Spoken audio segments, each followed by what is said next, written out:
questo è il fiore, questo è il fiore del partigiano, questo è il fiore, questo è il fiore del partigiano, questo è il fiore, questo è il fiore del partigiano, questo è il fiore, questo è il fiore del partigiano.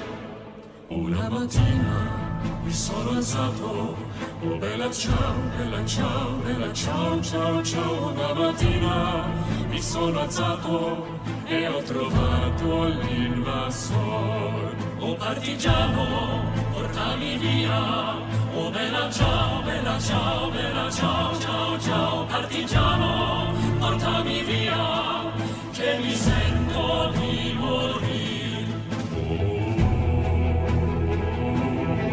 Questo è il fiore del partigiano, questo è il fiore del partigiano. E se io muoio da partigiano, oh bella ciao, bella ciao, bella ciao, ciao, ciao. Se io muoio da partigiano, tu mi devi seppellire e seppellire su montagna, oh bella ciao, bella ciao, bella ciao, ciao, ciao. Seppellire lassù in montagna, sotto l'ombra di un bel fior. E seppellire lassù in montagna, sotto l'ombra di un bel fior. Tutte le genti che passeranno, bella ciao, bella ciao, bella ciao, ciao, ciao. E le genti che passeranno mi diranno che bel fior. E le genti che passeranno mi diranno che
All right. Good evening, everyone. We got kind of a heavy evening tonight, so I am going to preface this, particularly this first part, because we'll be talking about Texas straight away. I'm prefacing particularly this first part that the treatment that is alleged here borders on inhumane. Actually, that's not true. It's past inhumane. So a report came out a few days ago, about a week at this point now, that the Texas Border Patrol efforts have been unacceptably escalated. So I'm going to show you what this from you a bit from CNN. The Department of Homeland Security and the Justice Department are in ongoing talks about what action can be taken against Texas amid concerns over Texas Governor Greg Abbott's months-long operation along the U.S. southern border, according to a source familiar with the discussions. In the email, the trooper said medics were given orders to push people back into the water to go to Mexico, and were also ordered not to give water to the migrants. The email is a report of weekly events and operational concerns from June 24th to July 1st, while the officer worked as a trooper medic. The email was first reported in the Houston Chronicle on Monday. In one 7-hour period late last month, according to the email, 2 medics from the State Department of Public Safety said that they treated a 4-year-old girl passed out in 100-degree heat after the Texas National Guard personnel pushed the group she was in back towards Mexico. A man with significant laceration on his leg suffered when he tried to rescue his child from a razor wire placed in a deterrence buoy in the Rio Grande. A 15-year-old boy with a broken leg suffered when he tried to cross a more dangerous part of the river away from the buoys. And a 19-year-old woman trapped in the wire having a miscarriage. The next day, according to the email, the troopers got reports of a mother and 2 children trying to cross the river in an area without a wire. The woman and 1 child were grabbed after being underwater for about a minute. Both were pronounced dead at the hospital. The body of the other child was recovered later. On another shift, the medics said they found about 120 people camping out, including nursing babies and other young children, exhausted, hungry, and tired after a day when the temperature reached 108 degrees in the shade. Fahrenheit. The medics questioned an order to put them back into the river towards Mexico, as they thought it was not the correct thing to do, and the one that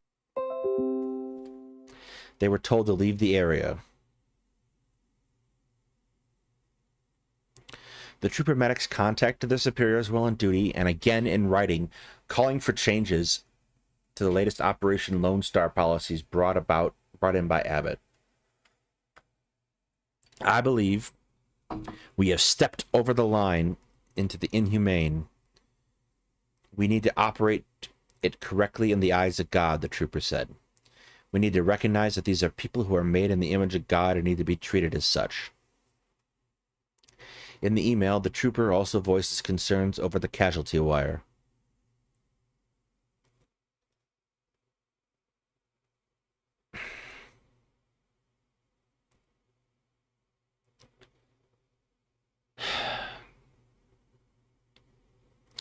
So here's the point. Immigration law is the domain of the federal government. This is not enforcing the law. This is absolutely beyond the pale. This is not, we're going to sue Texas. This is, we're going to roll tanks into Texas, arrest Abbott and everyone involved in this. This is absolutely disgusting.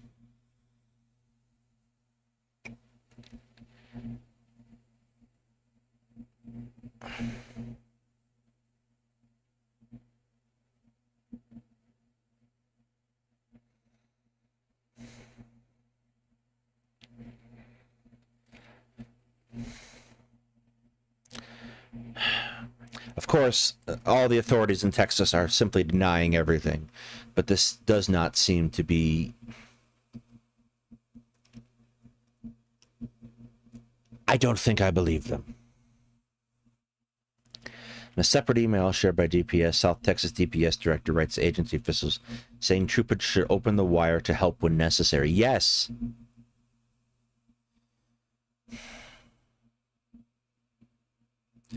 If a person is going to cross over the line, that's it. They're here. We have an obligation now to help them.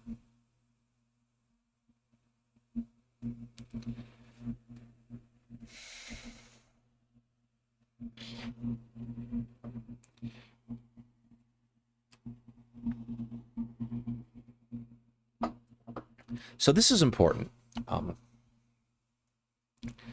Because guess what? I don't think the climate situation is going to suddenly turn around. And what's going to happen is a lot of places that were previously inhabitable are going to become not inhabitable, including places here in the United States. And when that happens, people are not going to simply roll over and die. They are going to move, and they're going to migrate just like they are now,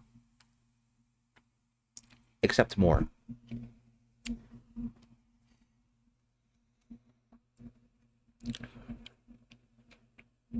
And as we go into this period that's coming up, that's going to require us to reach for our humanity, help one another, this is not a good start.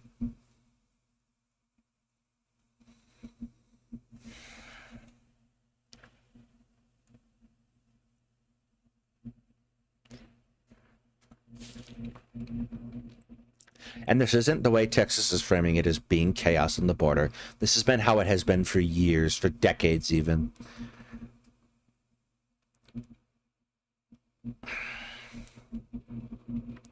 What Texas is doing is they're taking people, they're sending them without coordination. They're trying to create the crisis they claim exists in order to cause political damage to people. This is literally human trafficking efforts. And all for political gain. This is nightmarish behavior.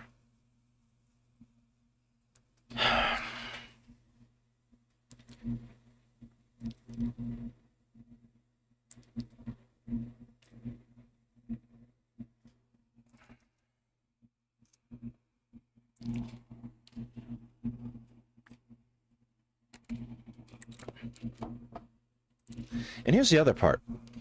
The harder we make it for people to cross, the more they die.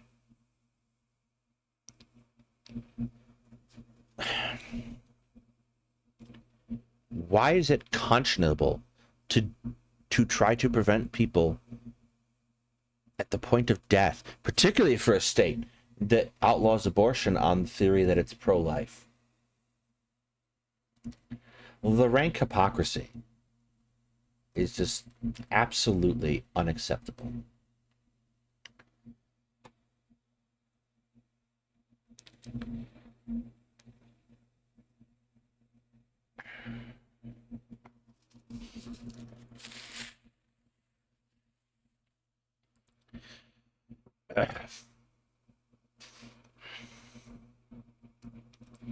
There's a point where we have to acknowledge that we have to restore proper authority.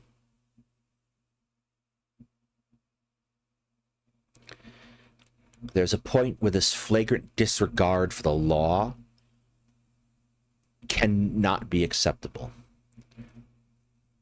And if we enter into a situation where the federal government is unable or unwilling to proceed and take action against those governors that break the law, that create human rights violations that are shocking to the conscience, then we see an effective collapse of America and returning to pre-1860 America. How long is it till a state starts to argue that they can, I don't know, deport trans people?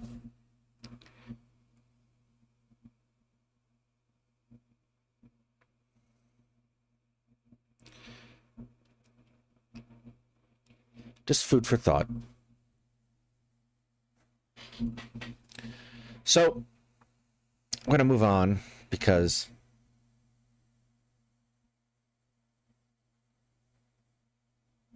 no, it's a little different than that, Nurgle. It doesn't make people lose respect for authority. It makes lesser authorities lose respect for authority. it makes the broken windows theory of policing has never really been successful. People break laws not based off of the fact that they see other laws being broken. Morality doesn't enter into it. What enters into it is economics. So if you make it much, people will commit crimes, major crimes, because they want to eat, they want to live, and then they gain advantage from it. It's a system that works for them. It's not a question of moral judgment. It's a question of actual physical conditions. Switching gears, because it feels like this is the only people I actually fucking talk about anymore. We're going to talk pretty extensively tonight about Florida, who released a series of new guidelines for their social studies curriculum for the public education in Florida. And it has some problems. So I kind of jumped around a bit about this and read through it a lot. And I decided to kind of approach this on two fronts. The first is I want to read to you some excerpts from some of Robert E. Lee's letters about slavery. And then I want to look into some of the resources the Library of Congress has put together on it, and we're going to look at that. And then finally, I want to look at the pertinent parts of the Florida document itself and explain how this is designed around deceiving students.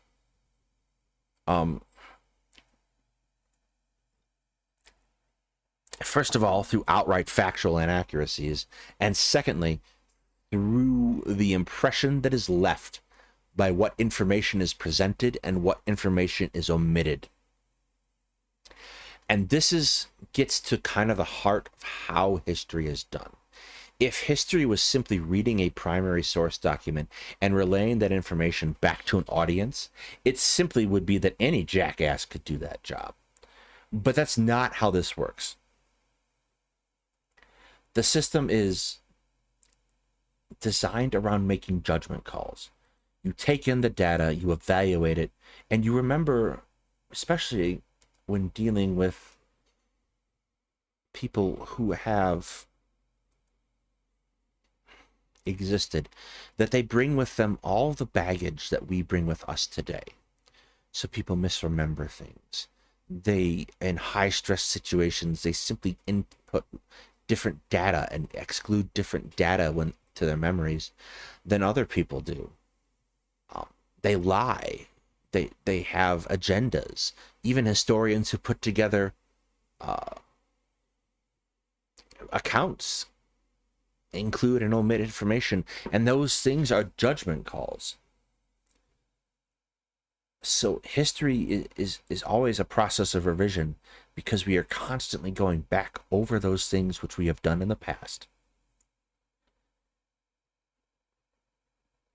And we are presenting them in new lights as new information comes forward. This is not a bad thing. This is how history is supposed to work. We have to begin to understand that the past is not fixed, and that it's not convenient. So Robert E. Lee is an interesting figure, I think, to take a look at this first, because Robert E. Lee epitomizes the narrative around slavery and the Civil War that has come up in America in the wake of the war. Robert E. Lee is known as a kindly gentleman. He is lionized in a way that's difficult to really justify. He's presented as a man who chooses his state over his country as a matter of conscience, and not as an ideological believer of the Confederacy. And that's when people acknowledge that the Confederacy was ideologically built on slavery at all. Robert E. Lee owned slaves or oversaw slaves for a significant portion of the period leading into the Civil War. He was a situated gentleman in Virginia of class and status. His wife had slaves. He worked them difficultly into the bone. In the period up to the Civil War, in 1856, Lee wrote his views on the institution of slavery to his wife. He described it as a moral and political evil. He, however, notes this is a greater evil to the white man than to the black race, and that the painful discipline they, the black race, are undergoing is necessary for their instruction as a race, and I hope will prepare and lead them to better things. He wrote that while we see the course of the final abolition of human slavery is onward, and we give it the aid of our prayers and all justifiable means in our power, we must leave the progress as well as the result in his hands, his being God.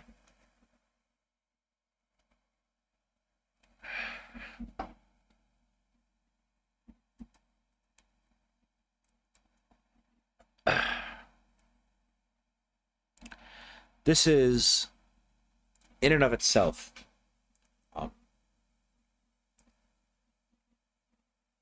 contemptible quote by a contemptible man. Setting aside Robert E. Lee's performance as a military leader, which is also overrated, he is swept up in the racism of the times. He fully believes it. He sees the institution as necessary. And it's hard not to see his desire to see it ended as lip service. He famously didn't really enjoy being a slave master.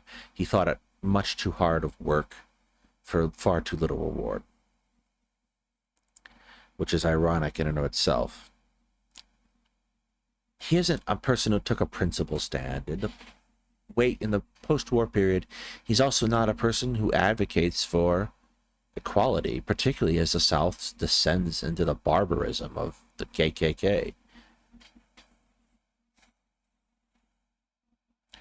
There is no doubt, by reading or listening to accounts of slavery, enslaved individuals, that they suffered immensely and did not see this as an advantageous state of affairs. And come here, Bubba. People live in this house. Come here. Lay down.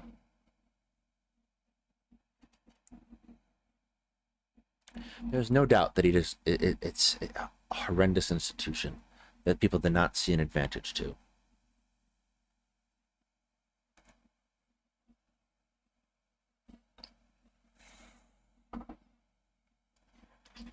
So here is the Library of Congress keeps a list of primary sources and historical records available for teachers.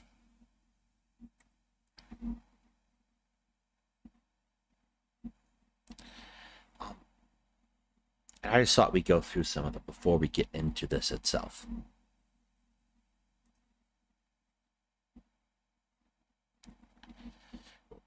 This is a report created in 1865 by the occupying Union Army as they're getting the situation in control of and starting to evaluate the situations in the South after the Civil War. This particular report is created during an occupation of the Gulf. When in April 1862, the guns of Farragut transferred the city of New Orleans from rebel to national rule, no such thing as a public school for colored children was found in the schedule of the conquest.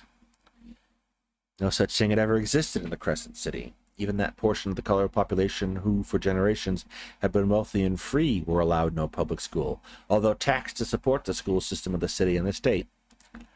Occasionally, a small donation was made from the public fund to a school for orphans attached to Colored Orphans Asylum.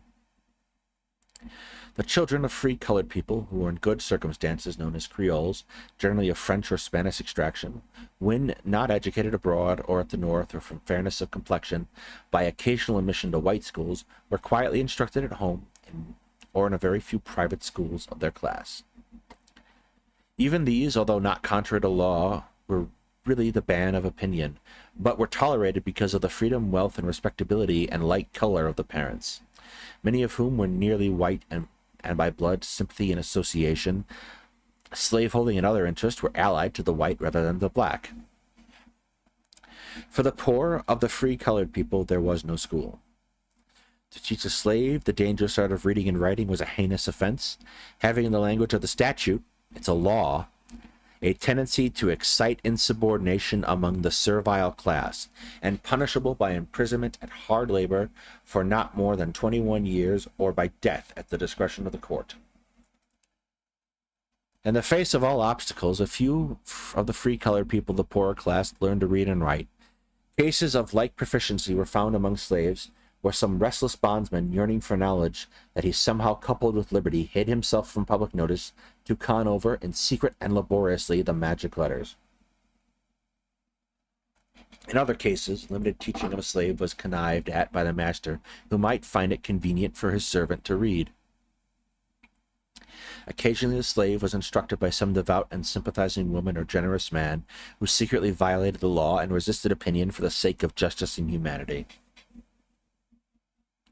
A single attempt had been made to afford instruction through a school to the poor of the colored people by Mrs. Mary D. Bryce of Ohio, a student of Antioch College who with her husband, both poor in money, came to New Orleans in December 1858 under a sense of duty to teach colored people.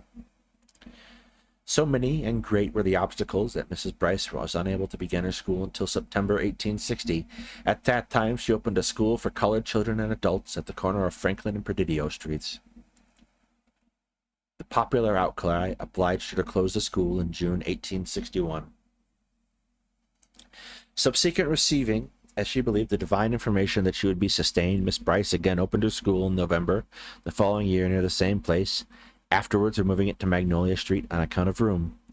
Under Confederate rule, she was repeatedly warned to desist teaching.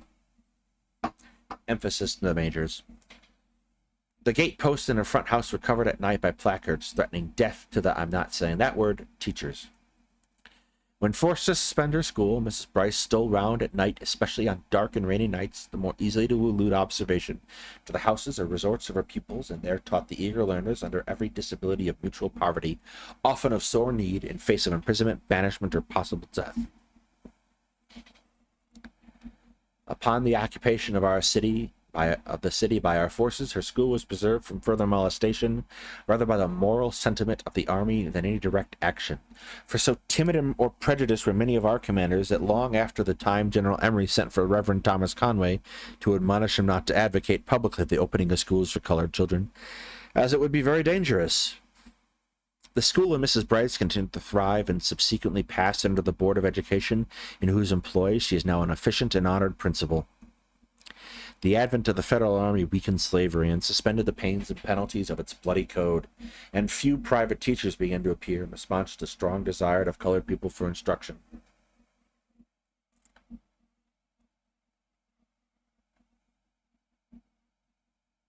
No public schools were established until October 1863. The great work was fairly begun by the Commerce Commission of Enrollment, created by the order of Major General Banks, commanding Department of the Gulf. In February 1864, the published General Order Number 23 of General Banks, known as the Labor Order. That order bridged the chasm between old and new. By it, the laborer, although a slave, was permitted to choose his employer. The governing power was shifted from the planter to the provost marshal. In addition to food, clothing, quarters, fuel, medical attendance, and wages, instruction for his children was promised in the colored man by the government. It is scarcely possible to exaggerate the difficulties of establishing these schools in the county parishes. This would be the outlying counties of New Orleans. Considering the expense and probability of a change in the school districts, the board decided not to build schoolhouses at present, but to avail themselves of such accommodations as could be found. The parish provost marshals were directed to seize and turn over to the board all buildings designated by our agents as essential to the schools, taking care not to incommode or irritate anyone beyond the necessity of the case. Any hesitancy to act or indifference on the part of the marshals was forthwith met by the provost marshal general in the shape of a peremptory order or by prompt removal of the refractory subordinate. By this means, the first obstacles are overcome. Had the board received the same office of a continuance of active interest in these schools manifested by General Bowen during his incumbencies, we should have had at this time at least 3,000 additional pupils.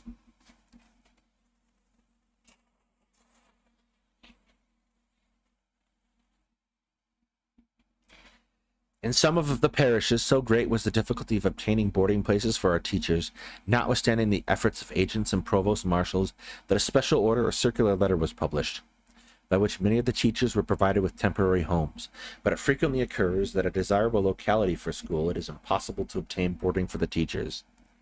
In some cases, a weather-proof shelter, very poor at best, is obtained and simple furniture provided, and a teacher sent who is willing to undergo the privations, often hardships, of boarding herself, in addition to fatigues of her school. Compelled to live on the coarsest diet of cornbread and bacon, often no tea, coffee, butter, eggs, or flour, separated by miles of bad roads from the nearest provision store. Refused credit because she is a Negro teacher and unable to pay cash because the government is unavoidably in arrears. Subject to the jeers and hatred of her neighbors, and cut off from society with unfrequent and irregular mails, swamped in the mud, the school shed a drip, and her quarters little better, raided occasionally by rebels, her school broken up, and herself insulted, banished, or run off to rebeldom.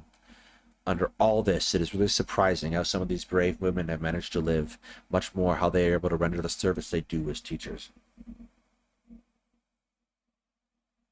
Despite all the efforts of our agents and the assistance of provost marshals, the devotion of the teachers, many of these schools would be abandoned but for the freedmen themselves.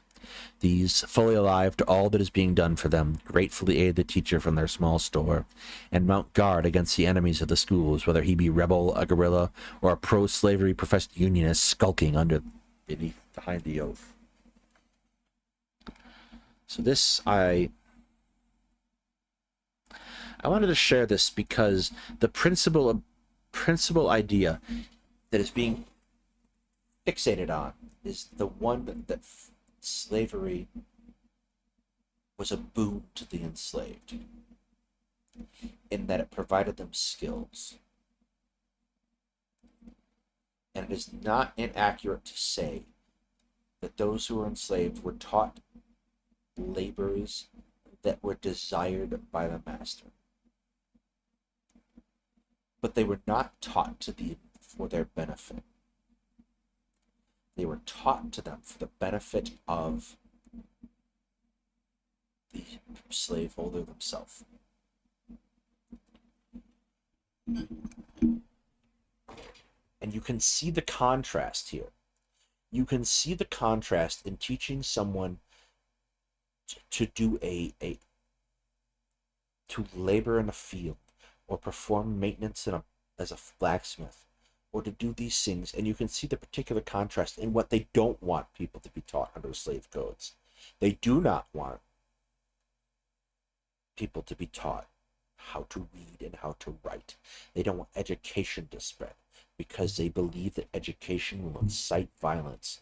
And the entire idea behind the slavery, and a not insignificant portion of the history of the South and their history during the Civil War, is guarding against the prospect of uprising by slaves. There is a panic that is built into the slave codes that should they be given parity with the poor, they will overthrow people.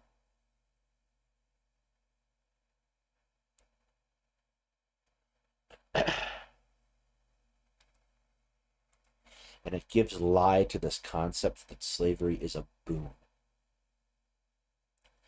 It gives lie to this concept that we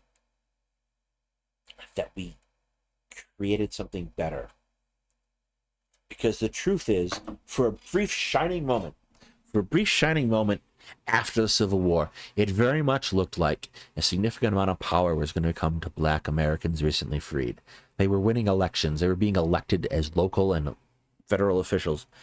And this galvanizes the Ku Klux Klan to strike back, to try to preserve the South, the social order of the South.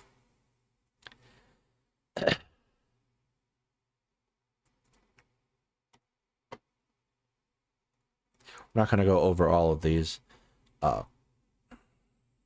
I do suggest you go look it up and read them. But I want to get to these tonight too. So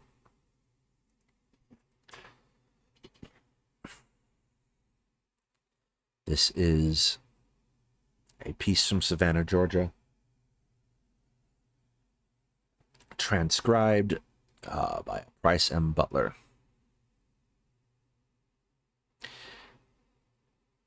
The largest sale of human chattels that has been made in the Star-Spangled America for several years took place on Wednesday and Thursday of last week at the race course near the city of Savannah, Georgia. The lot consisted of 436 men, women, and children, and infants, being half of the Negro stock remaining at the old Major Butler plantations, which fell to one of the two heirs of that estate, Major Butler. Dying left the property valued at more than $1 million. The major part of which was invested in rice and cotton plantations, and the slaves thereon, all of which immense fortune descended to the two heirs, his sons, Mr. John Butler and Mr. Pierce Butler, still living and resident in the city of Philadelphia and the free state of Pennsylvania.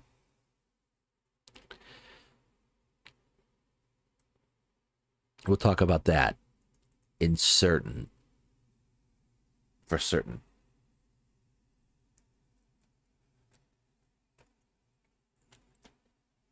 Losses in the Great Crash of 1857-58 and other exigencies of business have compelled the latter gentleman to realize in his southern investments that he may not satisfy his pressing creditors. This necessity led to a partition of the Negro stock on the Georgia plantations between himself and the representative of the other heir, the widow of the late John Butler. The Negroes were brought to the hammer last week of the property of Mr. Pierce Butler of Philadelphia and were in fact sold to pay his debts. The creditors, represented by General Cadwallader, while Mr. Butler was present in person, attended by his business agent to attend to his own interests.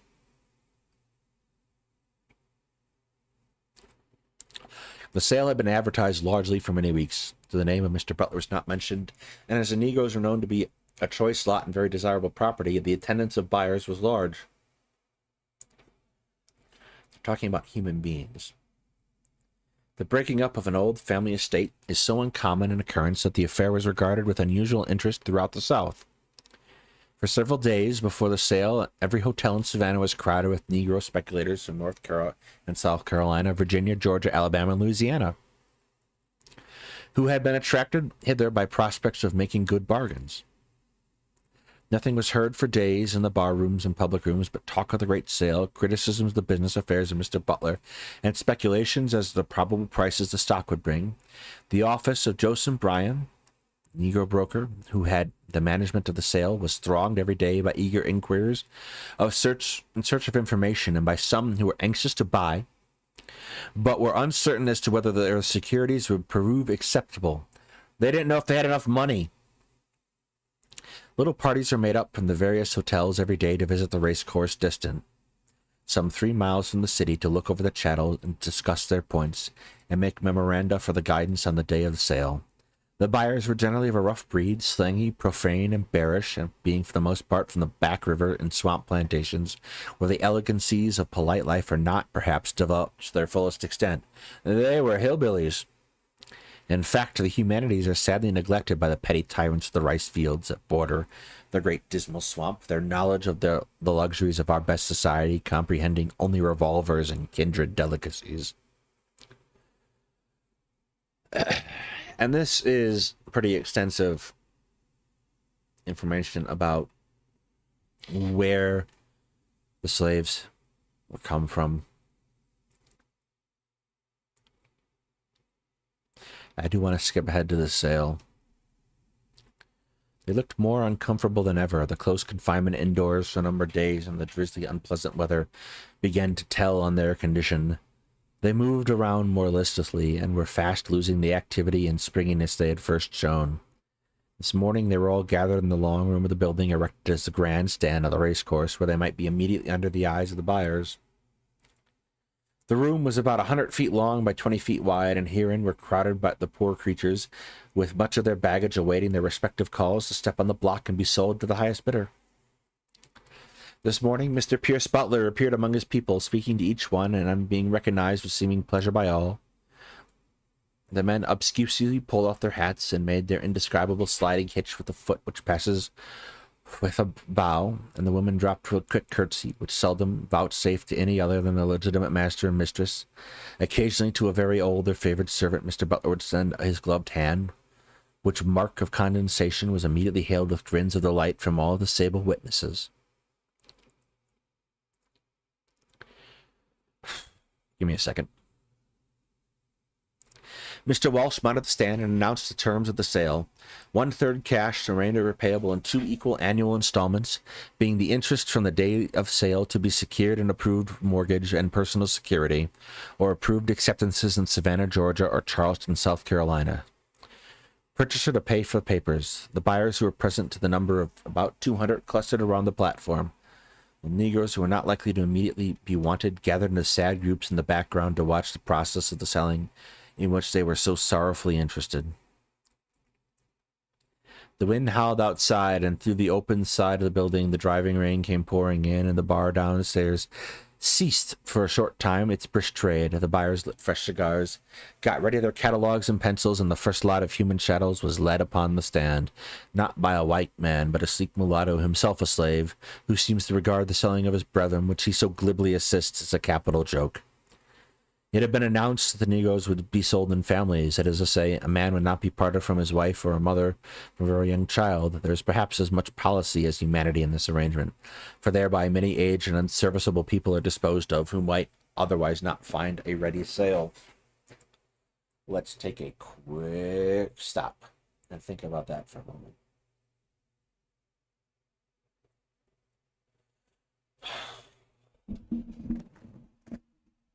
We talk extensively about the inhumanities of slavery.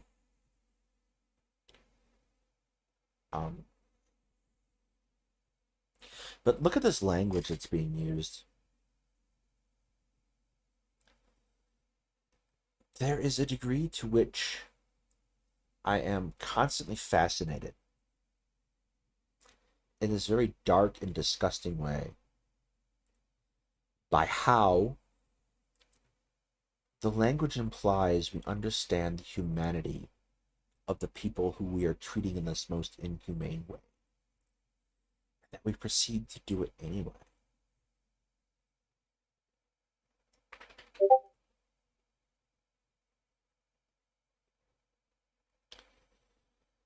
It's incredibly difficult to really rectify that idea that we did it willingly and that we understood. And that everything that comes from this, every excuse or design, is in and of itself is in and of itself an excuse. It is the thinnest veneer over which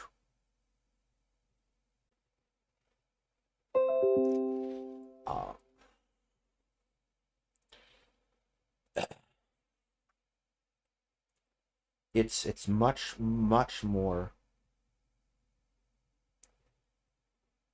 The line that separates us from doing terrible things is not nearly as black and white and distinct as we want to make it. And I think that's something to keep in mind as we talk about this. Particularly, I'm not going to read the rest of this. It's horrifying. You are more than welcome to read the rest of this, but I feel like I've gotten the point across where I want to get to. The next part I want to do is there are a number of incredibly famous recordings that the Library of Congress has put forward from previously enslaved people well after this point. So slavery effectively ends in 1865, 63, 62, sort of in some places. The 13th Amendment is ratified in 1865. Ending slavery. These collection of recordings are almost 70, 80 years later. I'm going to start here with this as soon as it loads up. It is long. We're probably only going to go over 2 of these. But again, I encourage everyone to take a look at these in order to get an understanding of what happened.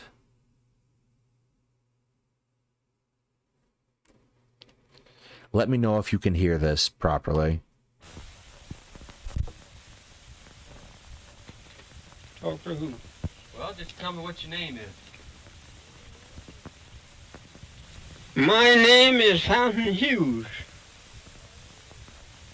I was born in Charlottesville, Virginia.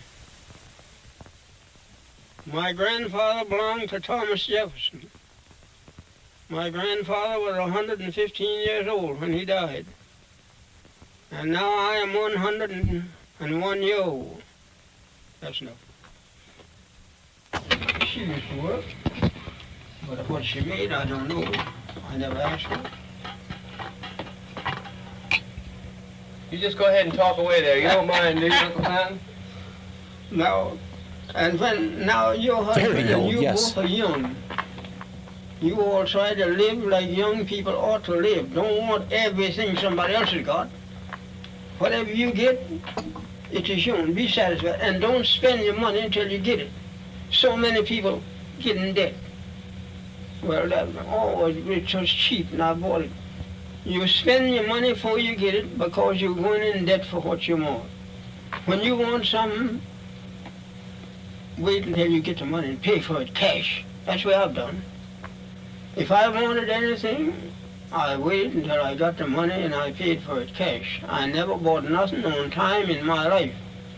Now, plenty of people, if they want a suit of clothes, they go to work and they buy them on time. Well, they said it was cheap. If you got the money, you can buy them cheaper. They want something for waiting on you for till you get ready to pay them. And if you got the money, you can go where you choose and buy it when you want it. See? Don't buy it because somebody else go down and run a debt and run a bill, or I'm going to run it too. Don't do that. I never done it. Now, I'm 100 years old and I don't owe nobody 5 cents. And I ain't got no money either. I'm happy, just as happy as somebody that got millions. Nothing worries me. My head ain't even white. Nothing in the world worries me. I can sit here in this house till night. Nobody can come and say, Mr. Hughes, you owe me a quarter, you owe me $1, you owe me 5 cents. No, you can't. I don't owe you nothing. Why? I never made no bills in my life. And I'm living too. And I'm 100 years old. And if you take my advice today, you'll never make a bill. Of course, what you want, give me money, pay them cash. And then the rest of the money is yours. But when you run a bill, so much and so much, and you don't have to pay nothing down. It's all, and when you come to pay, it's all, you have to pay no more. But they'll charge you more. They're getting something out of it, else they wouldn't trust you.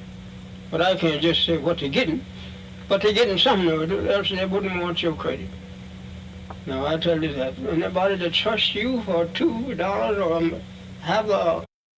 It also probably has to be said that Mr. Hughes would have found it difficult to secure large-scale credit as a black man throughout much of this period. Count with them by the month or by the week, store count or any count. They're getting something out of it. They'll say they don't want to accommodate you that much to trust you.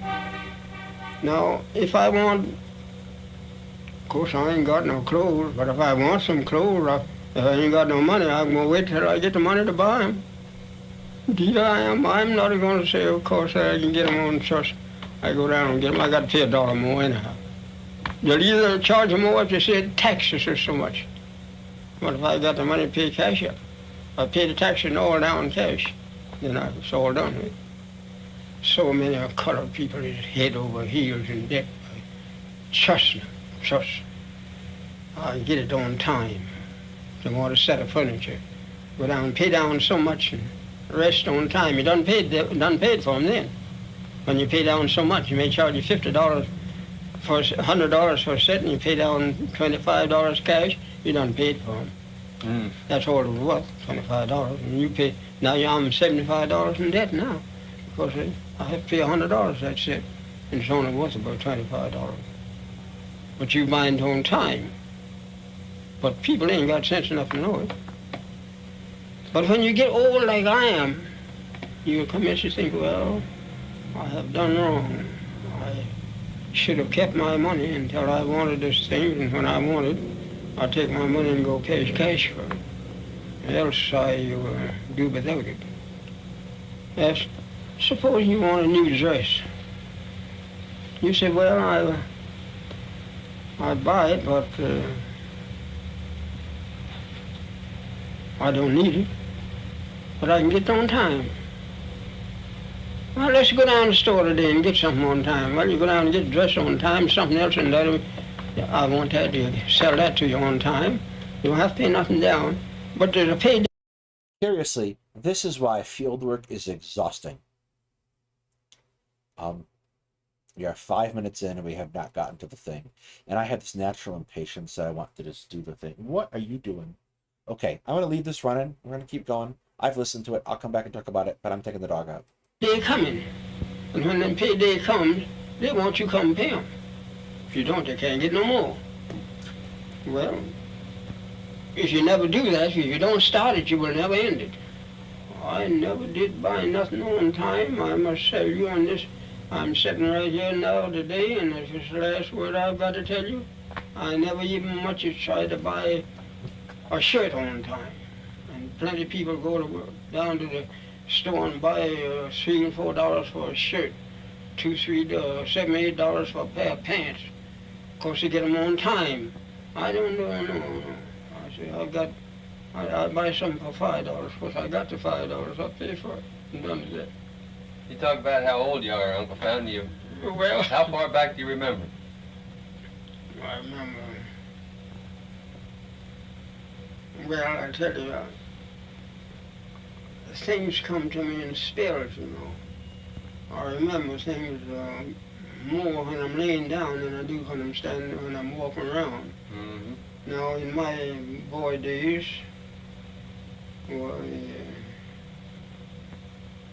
boys lived quite different from the way they live now.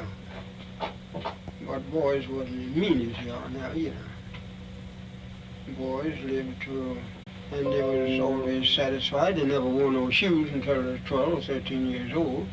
And now people put on shoes on babies, you know, when they're when they're a month old. I don't know how old. Put shoes on babies, just as soon as you see them out in the street, they got shoes on. I told a woman the other day, I said, I never had no shoes till I was 13 years old. She said, what, but you bruise your feet all up and stump your toes? I said, yes, many times I've stumped my toes and the blood run out of them. That didn't make me buy me no shoes. And I've been, you wore a dress like a woman till I was, I believe, 10, 12, 13 years old. So you wore a dress, Phil? Yes, I didn't wear no pants, and of course didn't make boys' pants. Boys wore dresses. Now the women's wearing the dresses, and the boys are going with the women's wearing the pants now, and the boys wearing the dresses still. Who did you work for, Uncle Fountain? Who did I work for? Yeah. You mean when I was a slave? Yeah, when you were a slave, who did you work for? Well, I belonged to Burnley's. When I was a slave, my mother belonged to Burnley's, but we was all slave children, and soon after, when we found out that we were free, well, then we were bound out to different people, Ficklen, and Andrews, and all such people that, and we'd run away and wouldn't stay with them. Well, then we'd just go and stay anywhere we could, lay out at night and anywhere. We had no home, you know. We just turned out like a lot of cattle. You know how to turn the cattle out in the pasture? But after freedom, you know, colored people didn't have nothing. Colored people didn't have no beds when they were slaves. They all slept on the floor. Pallet here, pallet there. Just like a lot of wild people. We didn't know nothing. Didn't like to look at no book. And there were some free-born colored people where they had a little education, but there were very few of them where we was. And we all had a, what you call, I might call it now, jail sentence. It just seems we were in jail. Now I couldn't go from here, across the street, or I couldn't go to nobody's house without I have a note or something from my master. And if I had that pass, that was what we call a pass. If I had that pass, I could go wherever he sent me, and I'd have to be back. Whoever he sent me to, they'd give me another pass, and I'd bring that back, so to show how long I'd been gone. We couldn't go out and stay an hour or 2 hours or something. They just send you. Now, say for instance, I'd go out to the Shirley's place, I'd have to walk, and I'd have to be back maybe in an hour. Maybe they'd give me an hour. I don't know just how long they'd give me. But they'd give me a note so there wouldn't nobody interfere with me and tell who I belonged to. And when I come back, why, I'd carry it to my master and give that to him. That'd be all right. But I couldn't just walk away like the people just now, you know. It was what they call, we were slaves. We belonged to people. They sell us like they sell horses and cows and hogs and all like that. Have an auction bench, and they put you up on the bench and bid on you, the same as you're bidding on cattle, you know. Was that in Charlotte that you were a slave? Was that in Charlotte or Charlottesville? That in Charlottesville. Charlottesville, Virginia. They sell the women, sell the men. Oh, and then if you had any bad ones, they'd sell them to the nigger traders, what they call the nigger traders, and they'd ship them down south. They'd sell them down south. But otherwise, if you were a good person, they wouldn't sell you. But if you were bad, mean, they didn't want to beat you and knock you around, they'd sell you to the what they call a nigger trader. They'd have a regular, I was sale every month, you know, at the courthouse. And then they'd sell you $200, $100, $500. Were you ever sold from one person to another?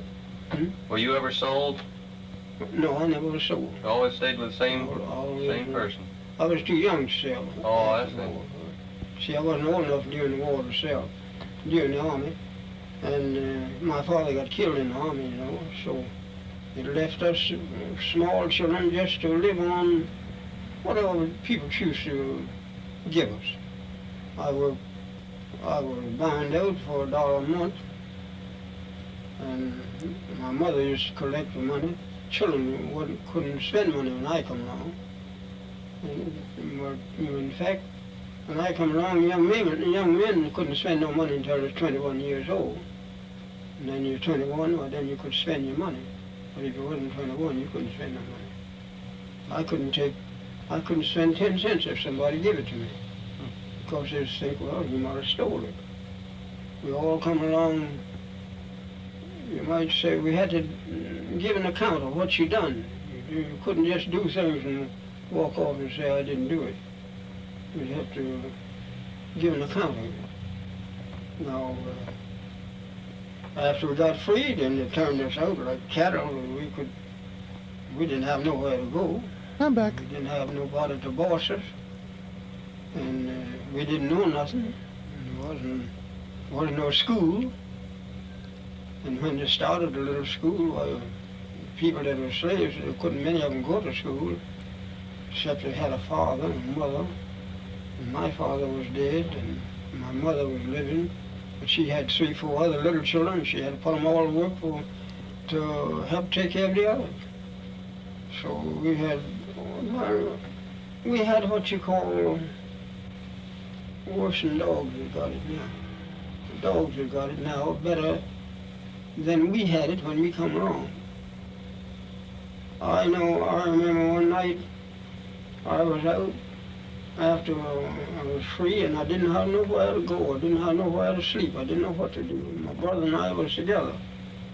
So we knew a man that had a livery stable there.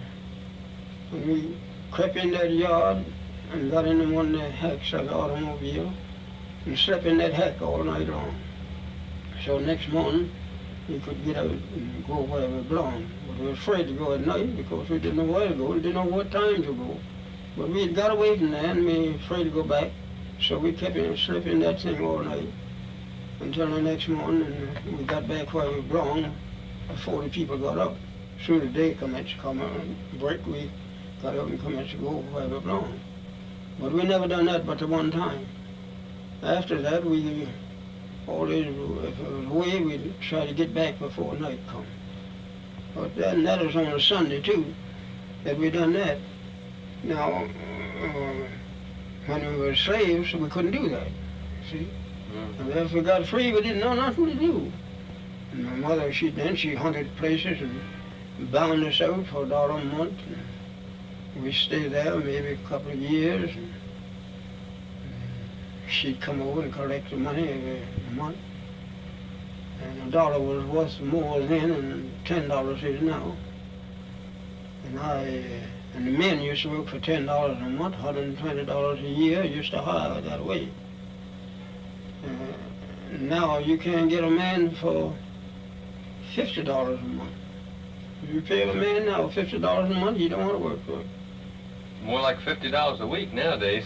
Well, that's just it exactly. They want $50 a week, and they ain't got no more now, and we had then.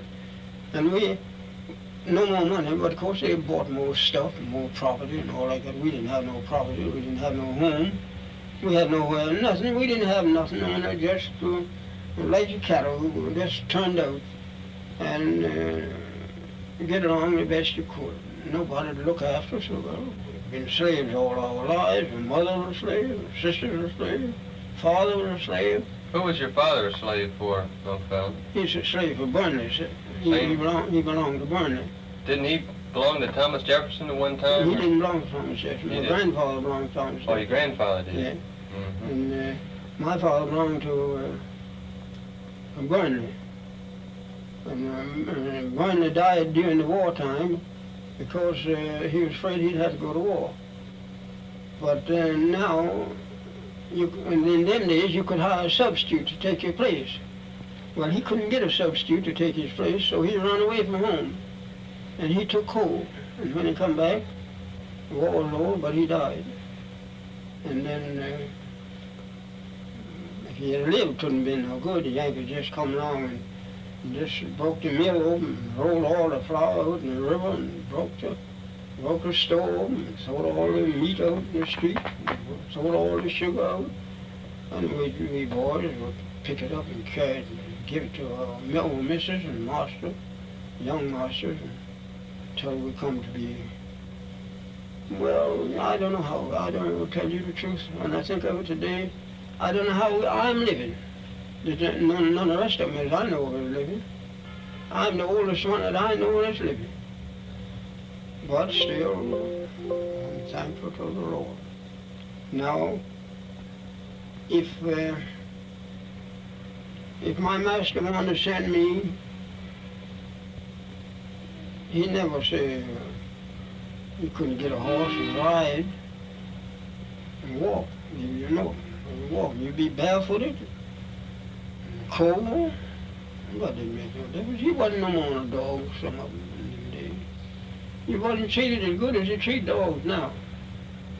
But still, I don't like to talk about it, because it makes people...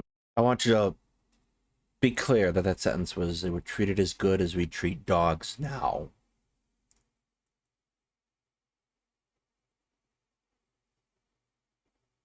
Feel bad. I could say a whole lot I don't like to say. I won't say a whole lot more. Do you remember much about the Civil War? No, I don't remember much about it. You were a little young then, I guess, huh? Yeah. I remember when the Yankees came along and took all the good horses and took sold all the meat and flour and sugar and stuff out in the river and let it go down the river. And they know the people wouldn't have nothing to live on, but they don't have it. And that's the reason why I don't like to talk about it. And if you was cooking anything to eat in there for yourself, and if they was hungry, they'd go and eat it all up, you wouldn't get nothing. They'd just come in and drink up all the milk, and just do as you please. Sometimes they'd be passing by all night long, walking, mudding, raining, all they ever told. Colored people is free, they ought to be awful thankful. And some of them are sorry they are free now. Some of them now would rather be slaves. Which would you rather be, Uncle Phil? Me? Which I'd rather be? You know what I'd rather do? If I thought, had any idea, that I'd ever be a slave again, I'd take a gun and just end it all right away. Because you know. Yeah, I definitely had to, most definitely had to pre-screen these. Let's sit with that for a second. He, over 70 years later, is so absolutely disinclined to have to go through that process again, to be enslaved again, that he would enact upon himself the ending of it. TOS sucks. He would enact upon himself the ending of his own life. This is the reality of what people are talking about and saying.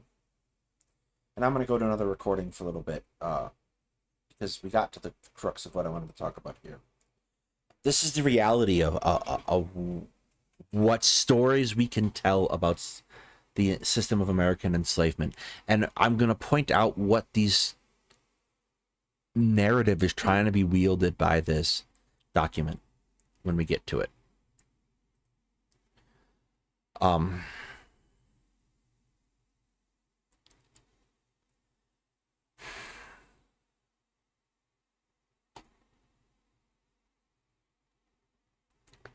Again, this is a very heavy evening. This is not the right one. Oh, this is the right one. Never mind. Excuse me. This is a very heavy evening. Yes, yes. When the Yanks came through that night and they looked forth and see the fire, then the father then said, we have to move from this place because we might got shot. And he picked me up on his back and he ran at me. And I said to him, Karl, put me down, because then he will catch me. And he said, no, I'm going to let him take you stay on my back. And he is on and... Yeah, that one is not coming out well today. These are bad recordings insofar as recording quality goes. Yeah, this is not helping. I am not hearing this nearly as well on this device as I was the other. Let's try this. It's a little bit newer.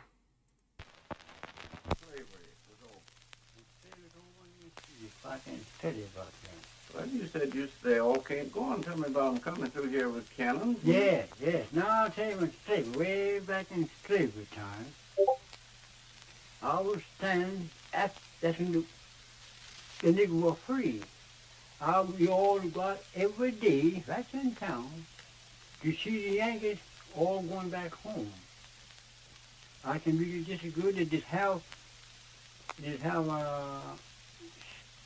6 and 8 mules to a cannon going through, and boats on them cannon. Then they put the wagons and have boats all on them wagons. Nothing to the mules, and one man riding the 2 mules. We always taking a look at him. I'm saying, all day long I'll be crossing. I read as well, and all the Yankees I read like were dressed in blue clothes. I can remember with blue jump right here and had a little pillow on the coat like that. Back down and crosses up here. I read just as well. Did you come out? And they black mules have maybe, I don't know how many black horses. Then they come along there with a lot of these old gray mules on it. Just to them count them up. And then they come back with horses, solid horses. Horses, they're all going through that. That day for 2 days. They were going out through that for 2 days. And I remember, and the Yankees stopped here, and the Yankees stopped right on the corner. I was a good sized boy then. And then what they call Freedom Bureau, you hear tell that, ain't you? And they prosecuting people, what to do, and all like that. And I read like hard as a I've seen two men that were punishing for what they do, and I've seen them take them. Had a little big tent, we go to go and see them, and they take them, hang them up with a slum, and just let that time away, hang out so many men, then let him down. That's the punishment they got. I regret the old man that hadn't come an old sheriff. His name is Yankee White. And the judge's name, I forgot his name. But then I know he big like Yankee White.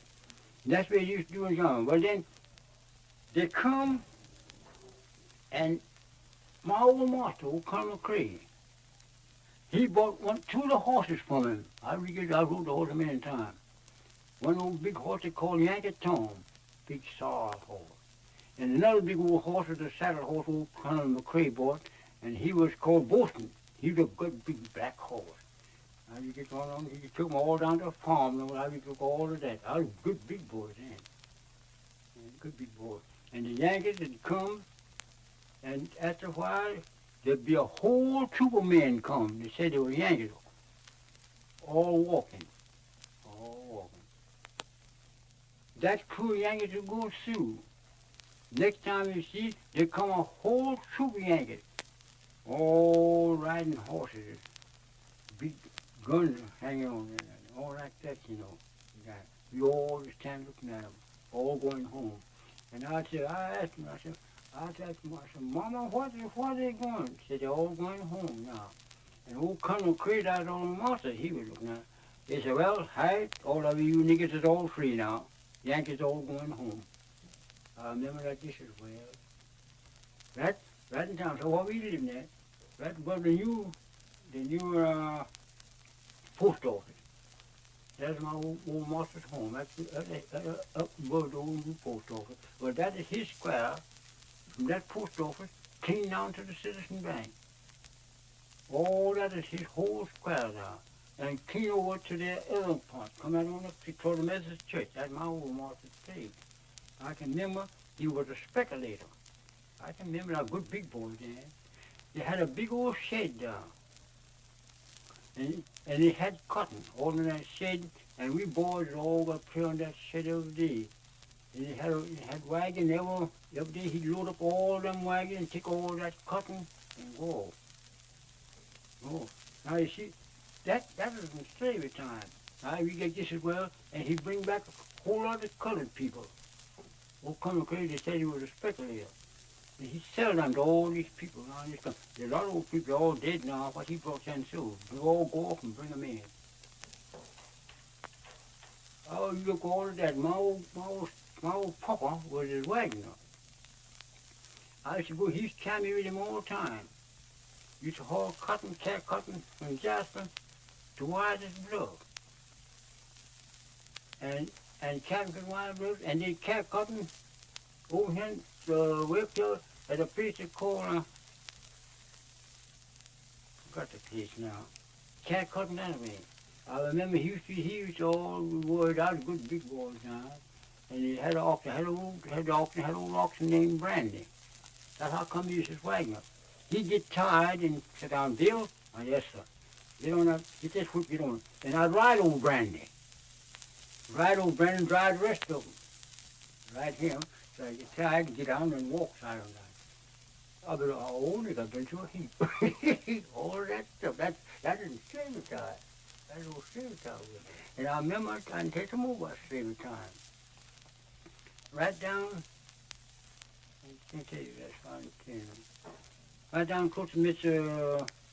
Leaky May's place, there was an old jailhouse now. Old log jailhouse.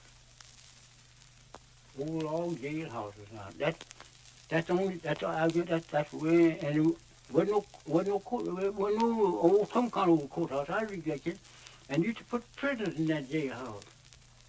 And me, and another young white fellow named Karl and him on. And we used to go home, the people that want some tea, we used to go home and steal bread and stuff, and focus them little boys to the prisoners. We were boys. That's right in Jackson. And there's no log jailhouse. And all around now was great. And I rigged up one time, we all was looking at it, and they brought in, they had hounds. And they brought them hounds in and brought 3 niggers. With them hounds, runaway niggers, you know, cutting wood. And they, right across, right the creek there, they take them niggers and put them on a log laying down pavement. And hook them. Yeah, them niggers hollering and praying on that log. And that was the minute to bring them in. Then they take them out down and put them in jail. I've been up with that. Now, I seen all of that out of, that's All right, yes, that was painfully difficult to understand. Before we move on to the next part, I grabbed one of my old readers from my undergrad work. So when you take an American history course, or really any history course in college, if you haven't, what's usually going to be provided to you, or rather required that you purchase, is a textbook and a reader which will contain excerpts from primary source documents. So this is one of those readers actually that I would have had, you know, quite some time ago. This particular writing is from someone who interviewed Nat Turner, who is a relatively famous person who, slave preacher actually, who turned around and instituted an insurrection against their enslavement in the 1830s. So I'm just going to read a little passage from this right here before we move on to the meat of this here and really get into it. Sir, you have asked me to give a history of the motives which induced me to undertake the late insurrection, as you call it. To do so, I must go back to the days of my infancy, and even before I was born. I was 31 years of age the 2nd of October last, and born to the property of Benjamin Turner, of this country. In my childhood, a circumstance occurred which made an indelible impression on my mind, and laid the groundwork of that enthusiasm which has terminated so fatally to many both black and white and black, and for which I am about to atone at the gallows. It is here necessary to relate the circumstances. Trifling as it may seem, it was the commencement of that belief which has grown with time, and even now, sir, in this dungeon, helpless and forsaken as I am, I cannot divest myself of. Being at play with other children, when 3 or 4 years old, I was telling them something which my mother, overhearing, said it had happened before I was born. I stuck to my story, however, and related some things which went, in her opinion, to confirm it. Others, being called on, were greatly astonished, knowing that these things had happened, and caused them to say in my hearing that I would surely be a prophet, as the Lord had shown me things that had happened before my birth. And my father and mother strengthened me in this my first impression, saying in my presence I was intended for some great purpose, which they had always thought from certain marks on my head and breast.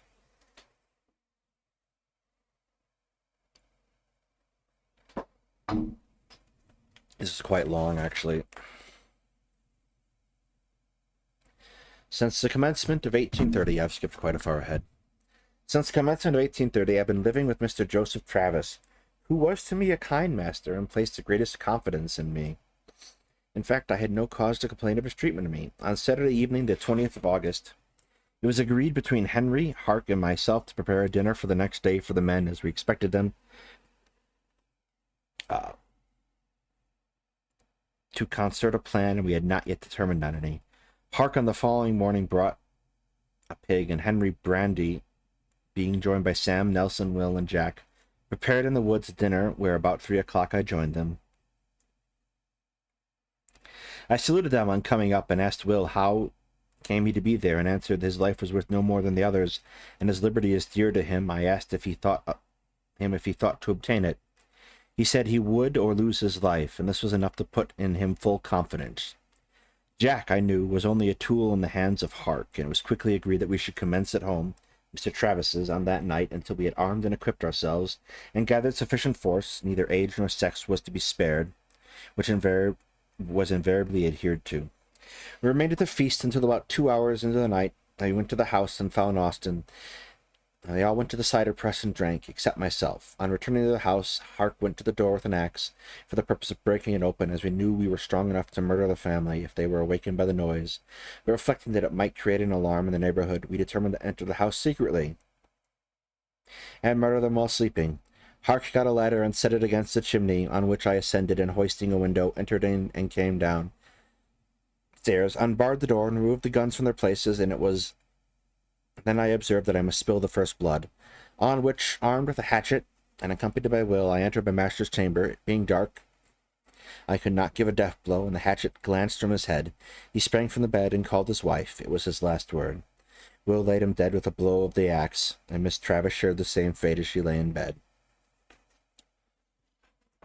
So, I bring that up not to justify any of the violence against black people that slavery entailed,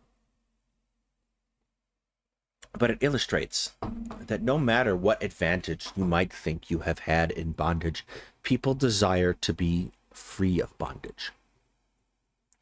They do not submit to it.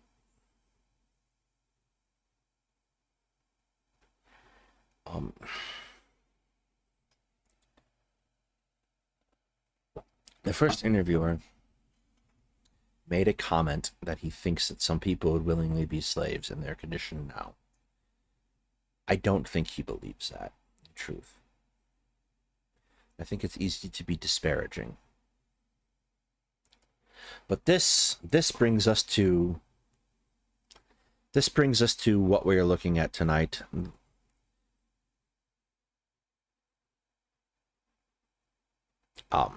It actually happens quite quickly.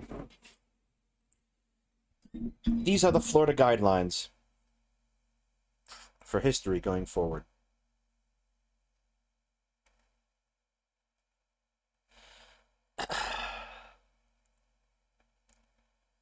I have some problems, and there was a very good Twitter thread going over the problems previously. I will go over that after this, but we're going to go over some of these, and I'm going to talk about structure and how we present history and historiography, and how that influences how we see events. And as we're doing this, I want you to keep in mind what we have just listened to and talked about for the past hour or so. And ask yourself, what is being emphasized here in these standards, and what is being emphasized in these accounts? And see if there's an incongruency.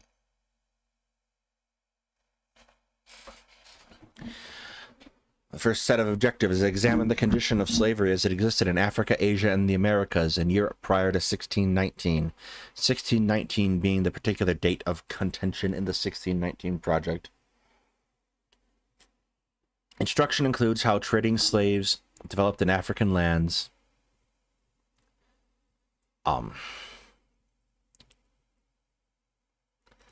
In and of itself, the trading of slaves in African lands is not necessarily unique enough to warrant what they're doing. So, Europeans set up throughout the course of the 1600s, mostly Portuguese, colonies along the coast of Africa. They can't penetrate the interior because they don't have malaria drugs yet.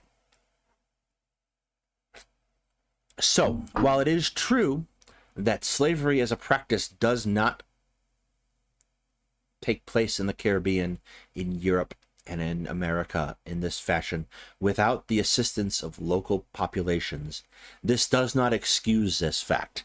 And you'll notice, for example, when we went over the History Legends video, that they tried to present this as an exculpatory factor, in that if the local population is included in the action, it cannot be wrong. And that's simply not the case.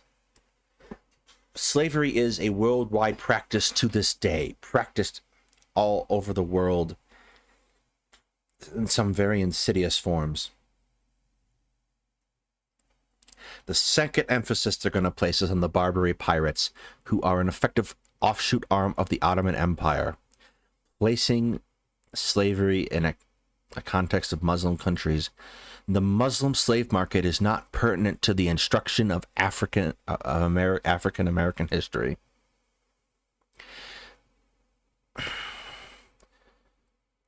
Instruction how slavery is utilized in Asian culture.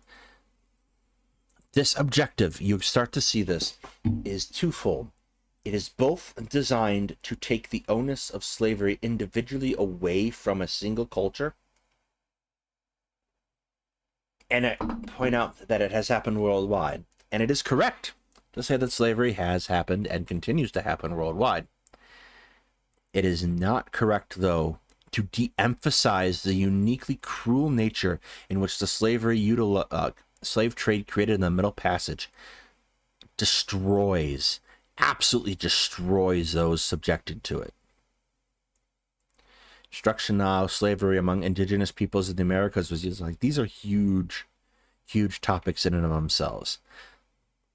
The next, indentured servitude contracts don't exist between black Africans in early Jamestown, Virginia. At least not any significant amount. And notice where this is placed. This is placed in African American history.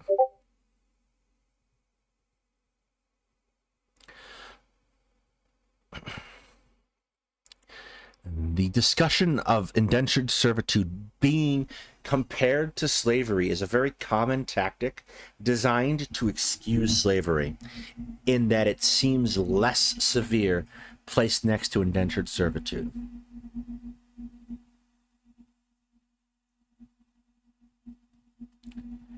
And that's just simply not the case. We talked about this kind of extensively when I went over that one Mr. Terry video.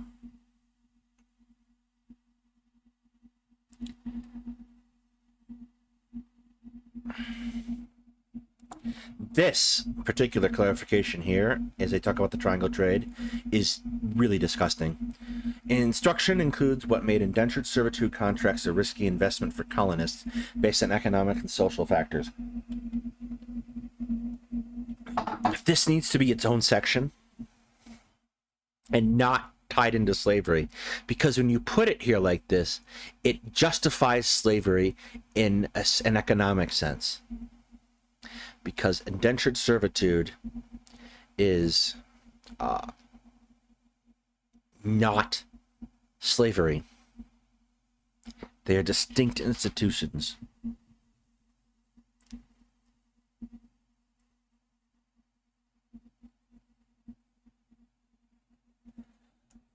This section's not bad. This section, again, is very badly placed. Explain the significance of England sending convicts, vagabonds, and children to the colonies. It's not terribly significant in this context of slavery.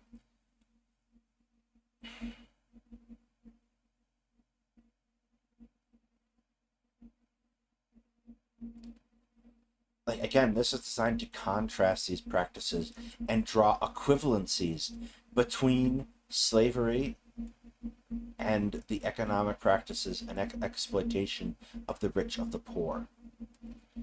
These are not the same things. There's a very distinct state of being which comes with being enslaved that is not the same as being poor. And to try to flatten the curve between these things is disingenuous.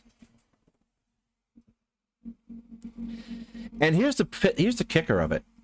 This is not necessarily inaccurate information, but the presentation of information, how information is put forward to you, matters immensely, because that presentation can soften certain information and harden others and create a false impression that justifies acts in the past. And we can explore the past without justifying it.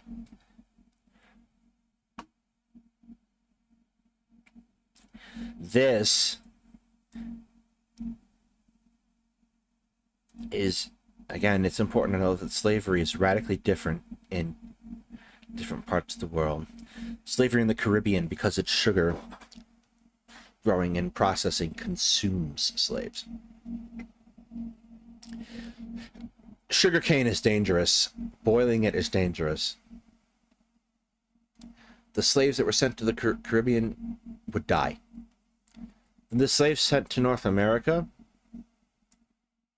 are not necessarily in as much danger as those sent to the Caribbean or South America. So the slave trade in North America becomes largely self-sustaining because slaves can have children who are then in turn enslaved. So a new generation of enslaved people is born. So 20 years after the Constitution is ratified, the states take the option, overpower the South, and make illegal the importation of new slaves. To a certain extent, this works. There is some black market importation of slaves from Africa.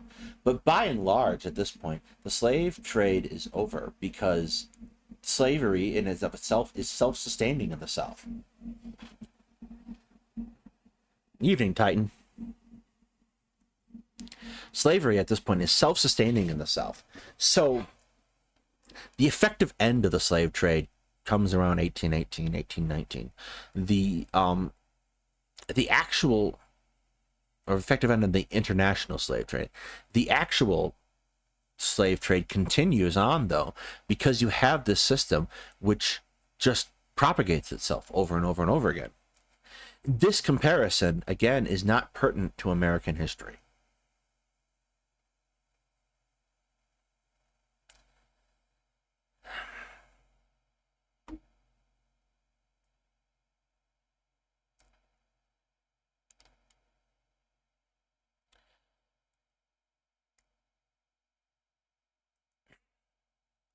This part's all right.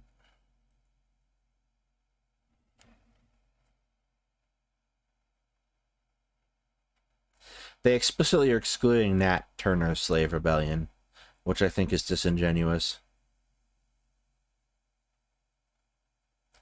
Florida is kind of a different case.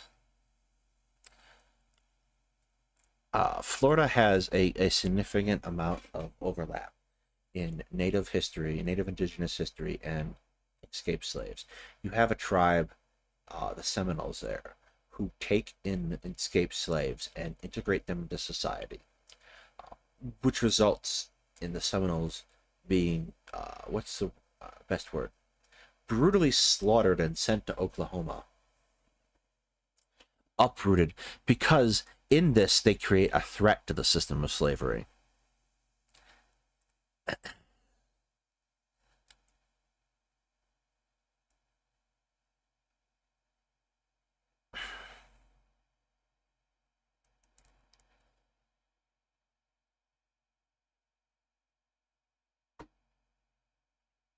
Yeah, Titan, they banned it.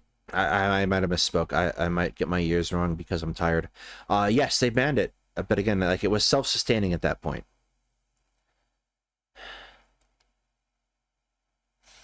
Playing how slave codes are regularly strengthened at any point during this time. Whenever there's an uprising, or just in response to abolitionists as well. And the uprising of Haiti scared the absolute shit out of Virginians and South Carolinians and North Carolinians. Quite rightly, I would imagine.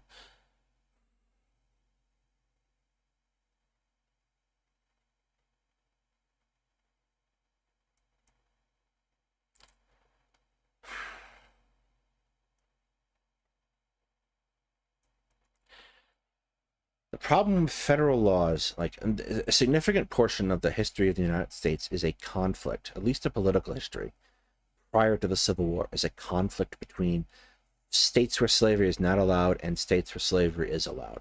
And it's very important to stress that in the North is where these states where slavery is not allowed, it typically taking place. And they are not doing this out of a belief in racial equality or out of benevolence. They are trying to counter the political power that the bloc of slave states holds in Congress and by and large in the White House. The first seven of 8 first presidents are from Virginia, and this is collectively referred to as the Virginian, what's the word I'm looking for?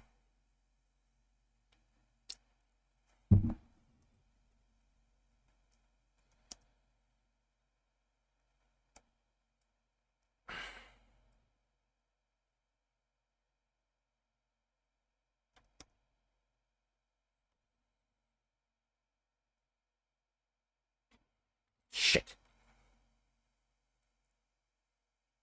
Dynasty, that's it.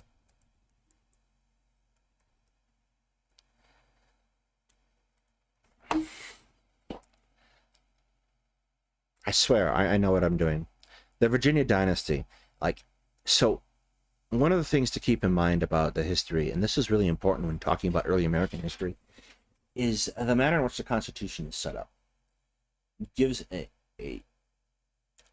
population advantage to slave states in the form of the Three-Fifths Compromise.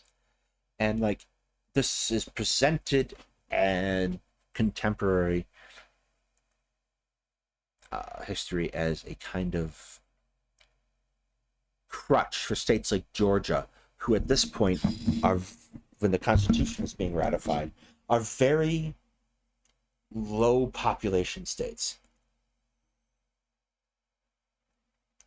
However, Virginia is also a slave state and can also take advantage of the Three-Fifths Compromise in the census, and is one of the more populated states in the Union, apart from New York at the time.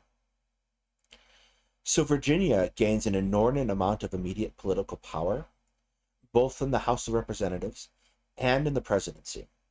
And this gives them the ability to work with the other slave states to consolidate their power. And helps set the tone for American history going forward.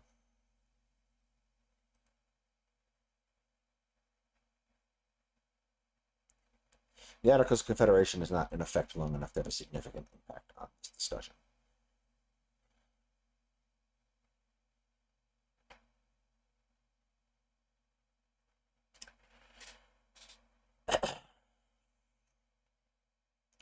So with that,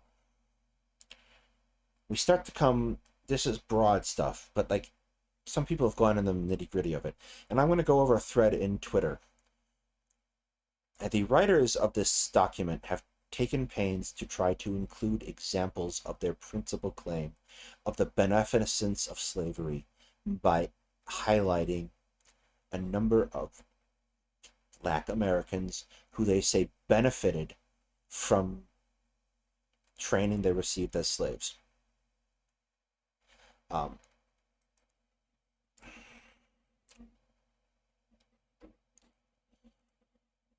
To start, this is a statement from the individuals who wrote it, who I will point out are not historians, and in fact are lawyers.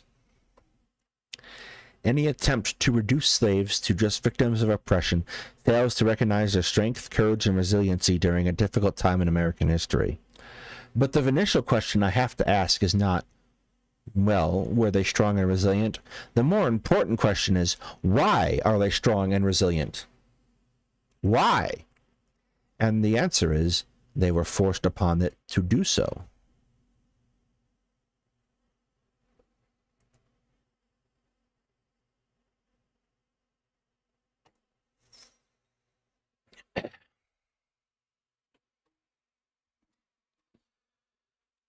None of the individuals, well, not none of the individuals who are slaves, and I'm looking for it and why I can't see it here. Here we go. First, his name is Ned Cobb, who is listed as a blacksmith. Ned Cobb was a tenant farmer and activist born in 1885, 20 years prior. Henry Blair, there's no evidence he was ever enslaved. In fact, he registered patents, which wouldn't be allowed. Lewis Latimer, also listed as a blacksmith. A lot of blacksmiths. Lewis was born a free man in Massachusetts. John Henry is kind of a mythical figure. Very difficult to get information about. James Fortin, born a free African-American and was a sailmaker, not a shoemaker as cited. Paul Cuff was a whaler, also born free. Betty Washington Lewis, listed as a shoemaker. She's actually white and the sister of George Washington and a slave owner. Jupiter Hammond, he actually was a slave, but was a writer and a poet. And not a fishing and shipping worker. John Chavez, fishing and shipping industry. He was born free and was a minister. William Whipper, again, fisher. He was born in Pennsylvania, was free at birth, businessman. Crispus Attucks, who was a slave, became a sailor, but was born as a cattleman. Elizabeth Keckley, listed as a seamstress. She was a slave, learned how to be a seamstress as a slave, but she was taught this by her mother while she was raped. James Thomas, listed as a tailor. He had his freedom bought by his mother.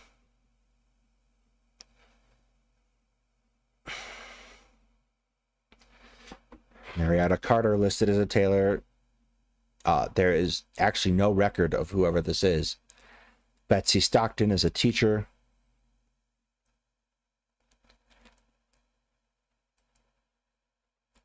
Yeah, she became a teacher after she was a freed person.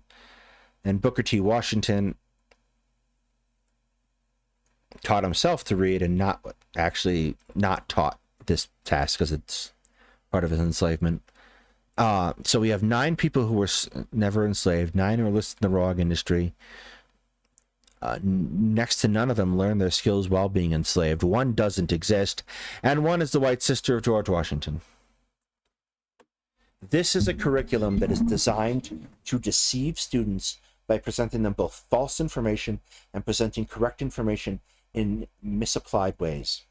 It is not done correctly. It cannot be considered a valid system by which one can be educated. It cannot be considered a unbiased account in any means, and it cannot be coincidental that this has been constructed in this way. This is a deliberate attempt to obfuscate the history of American slavery in order to avoid reckoning with the realities of American slavery.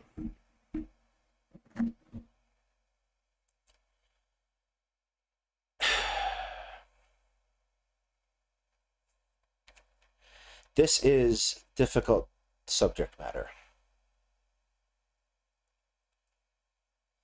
But it's critical to why me and Hetman have started this endeavor. To talk about the places in which the inadequate teaching of history is harming people.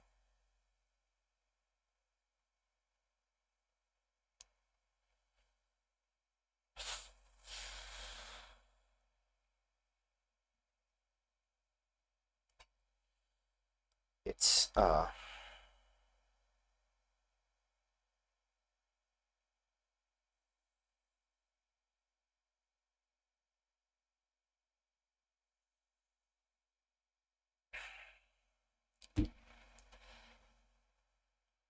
it is core to what we are trying to do here. This is what I have for you tonight. It's heavy. It's what I'm going to leave you with tonight. What I would like to know, either in the comments or in chat before, as I close out, because I will be putting this into, sleep mode quick.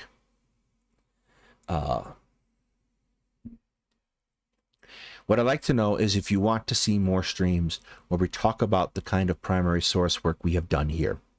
Because I'm not going to lie, this is time-consuming to prepare. I wanted to do this days ago, and I spent a whole lot of time going through these sources and making sure, A, they're appropriate for YouTube's terms of service for me to put up, and B, illustrated the point that needs to be made about the issue at hand. So it's not a small amount of work. So I immensely appreciate our patrons so far. And you can find the Patreon in the description box down below, along with a posted tip link if you feel that I need to help out a little.